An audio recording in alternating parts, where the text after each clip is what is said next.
Poverty Act. What is this for? They are doing nothing for EPS 95.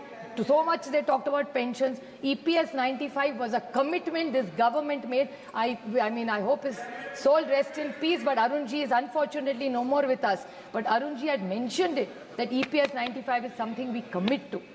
This government hasn't done it. Agrarian crisis, as I said, milk, the commerce minister is unfortunately not here. Somebody was saying, oh, that Biplab, I don't know if he's still here. He's here. He was talking about milk production, wheat production. This is data from 10 years.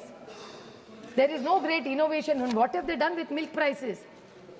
With exports, casein, onion, they lost 2 seats in Maharashtra only because of banning this onion. Their allies are begging them to allow onion exports. Nothing they have done. Even after losing 2-3 seats and after doing miserably, they have still not done, which is fine because then it helps us in the state. So it's okay. Once we come to government, we will make sure all agrarian and the farmer is respected, not just by hands me down and revdis as their favorite word is, but respectfully give MSPs.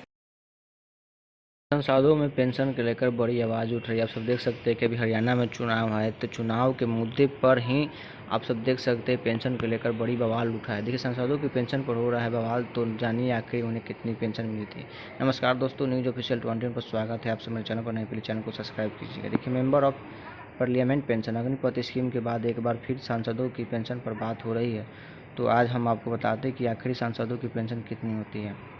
देखते हैं कि Agniveer scheme में pension की मुद्दा सबसे अहम है और इस वजह से सांसदों की pension, member of parliament pension की भी चर्चा हो रही है। कुछ दिन तक इस बात पर भी डिबेट हो रही है कि अगर सांसदों को पेंशन दी जा सकती है तो अग्निवीर को पेंशन क्यों नहीं दी जा रही है। यहाँ तक कि कुछ पार्टियों ने यह सवाल उठाया कि सांसद विधायक को मिलने वाली पेंशन की जगह अग्निवीर को पेंशन मिलनी चाहिए। कई नेताओं ने खुद इसमें अपना सपोर्ट जताया है। जैसे हाल ही में बीजेपी सांसद अरुण गांधी ने भी अग्निपथ योजना को लेकर कहा है कि सभी देशभक्त सांसद अपनी पेंशन का त्याग कर सरकार का बोझ कम नहीं कर सकते हैं।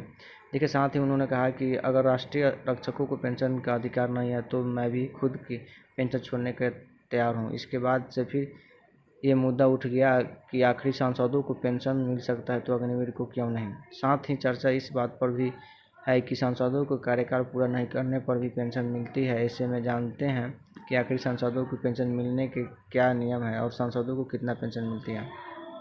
देखिए, क्या सांसदों को पेंशन मिलने के नियम है। लोकसभा का अधिकारी वेबसाइट में संसद सदस्य वेतन भत्ता और पेंशन अधिनियम 1994 के धारा 8 के क में बताया गया है कि ऐसे हर व्यक्ति को पेंशन का भुगतान किया जाएगा जिसमें किसी भी अवधि तक अंतरिम संसद के सदस्य अथवा संसद के किसी भी सदन के सदस्यों के रूप में सेवा की हो, उसे प्रतिमाह पेंशन दी जाएगी। इससे ऐसे समझा जा सकता है कि जैसे कोई व्यक्ति अगर कुछ दिन के लिए भी सांसद बनता है तो उसे जीवन भर पेंशन मिलती है। अगर कोई सांसद अपना कार्यकाल पूरा नहीं कर पाए तो उसे पेंशन की भुगतान किया जाएगा। आगे बताते हैं इसके बारे में कि इसके साथ साथ ही नियम यह भी है कि अगर कोई नेता पूर्व सांसद की पेंशन ले रहा है और फिर से मंत्री बन जाता है तो उसे मंत्री पद के वेतन के साथ ही पेंशन मिलती है। उसके अलावा जैसे मान लीजिए कोई नेताजी 5 बार सांसद बनते हैं तो उनकी पेंशन में भी उसी हिसाब से बढ़ोतरी हो जाएगी, यानी जितने ज़्यादा दिन सांसद रहेगा उतने ही ज़्यादा पेंशन मिलेगी। इतना ही नहीं, जैसे मान लीजिए अगर कोई व्यक्ति पहले विधायक था और फिर सांसद बन जाता है तो ऐसे नहीं है कि उसे सिर्फ सांसद की ही पेंशन मिलेगी। इस स्थिति में उसे विधायक और सांसद दोनों को पेंशन मिलेगी। कितना मिलता है पेंशन, देखिए अब बात करते हैं कि आखिर सांसदों को पेंशन कितना मिलता है। दरअसल कुछ साल पहले 2010 में सांसदों के कानून में संशोधन किया गया था। इसके अनुसार सांसदों को हर महीने 20,000 रुपये देने का प्रावधान है। ये पेंशन हर किसी को दी जाएगी चाहे कार्यकाल पूरा भी ना हो। अगर कोई व्यक्ति 5 साल से अधिक सालों की अवधि तक सेवा करता है तो उसे 5 साल की अवधि के बाद हर साल में हर महीने 1500 रुपये के हिसाब से अतिरिक्त पेंशन दी जाती है।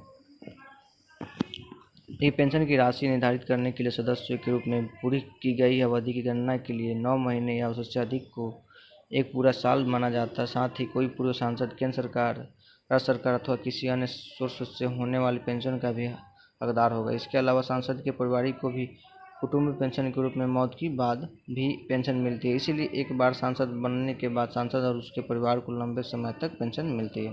चलिए, वीडियो अच्छा लगे तो प्लीज़ सब्सक्राइब जरूर कीजिएगा, लोगों के पास शेयर कीजिए, कमेंट कीजिए। अच्छा लगे वीडियो तो प्लीज़ सब्सक्राइब जरूर कीजिएगा।